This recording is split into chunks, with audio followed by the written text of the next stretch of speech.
Hello and welcome back to the Kindred Kitchen. My name is Pam, if you haven't been here before, and V is behind the camera today. Hello. And we are so glad you joined us. We are doing our 25 days of Christmas, so we hope that you have found some dishes that will inspire you, that you can try, and that you like. Today we are going to make cranberry orange oatmeal cookies. And well, my kids love it when I experiment with new flavors and stuff because they get to try out the cookies at home. Because right now I am losing weight, I'm trying to lose weight, so I'm not eating cookies. Now, if I were at my goal, I would probably have a cookie or two and then balance it out with some veg on the side, but for now, I'm holding off. So let's get started with the recipe. Make sure you like and subscribe down below. I have a 1/4 cup of maple syrup here. And you could use sugar if you wanted to. I was out, so I only used maple syrup, and they came out delicious. This also adds some of the moisture to your cookie. I have a 1/2 teaspoon of baking soda and a 1/4 teaspoon of salt. I don't know if you can see it in a white dish. It's hard to see the white against the white. There you go. But I have that in there. I have a teaspoon of vanilla. And I make my own vanilla extract. I don't know if you all have seen that. Oh, we actually need to make a video on it. Yeah. I order vanilla beans. These are organic Madagascar vanilla beans. And I slice them down the middle. And I stick about 6 or 8 of them in here. And I fill it up with vodka. And then I shake it. And you make your own vanilla extract. I can smell it. It smells really good.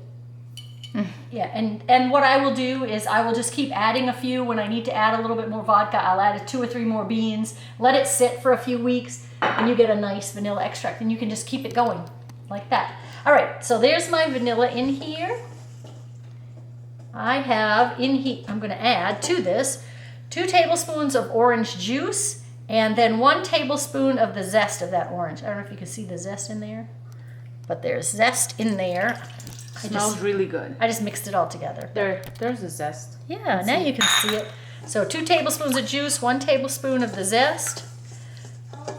And now I have here a 1/2 cup of oats, and then I have 3/4 cup of flour, and I'm gonna add that. And then if I need more, I do have a little bit more flour sitting over to the side. And then when this is all mixed, I will add in the dried cranberries. And remember, to read the ingredients on your cranberries so that you're not getting any added oil. These ones here do have a little sugar added because it was, I don't know why, but it seems like every brand that we can get here has added sugar on their cranberries. Maybe it's because cranberries are so tart, so if you're eating them out of the package, maybe, you know, they won't but have that I know sweet to them. Trader Joe's, when they have them in season, theirs usually don't. They're just plain? Yeah, and the reason why I don't like using cranberries anymore is because of the added sugar and oil. Yeah. I don't get that concept. And so. I'm not as concerned with the sugar, especially if I'm putting them into cookies. Yeah. But the oil is what you don't want, especially. So you really need to read labels on all your dried fruit, I think. It's just not as easy to find cranberries. Especially here where we live. Yeah, in rural North Carolina. So I am going to mix that up, and then I am going to scoop these onto a cookie sheet. So I've got this all mixed up now, and I am going to put the cookies on the sheet and get these cooking. Smells really good. Yeah, you can smell that orange in there. And this recipe makes like 9 cookies. I made a small batch. I didn't want to have a lot of cookies hanging around, so I made a small batch, but it's an easy recipe to double or triple. And I'll get the rest of these on the plate. Let me show you what I do. I take just a little flour so that my fork doesn't stick, and I like that. I like that. Looks a little more artisan. Flatten them out a little bit. My mom always did this with the peanut butter cookies. They always had a little crisscross on the top. Yeah. And I am going to do the rest of the cookies, and I'm going to put this in the oven for about 10 minutes. It's a preheated 375-degree oven for 10 minutes, and then we will be back and I'll show you the finished product.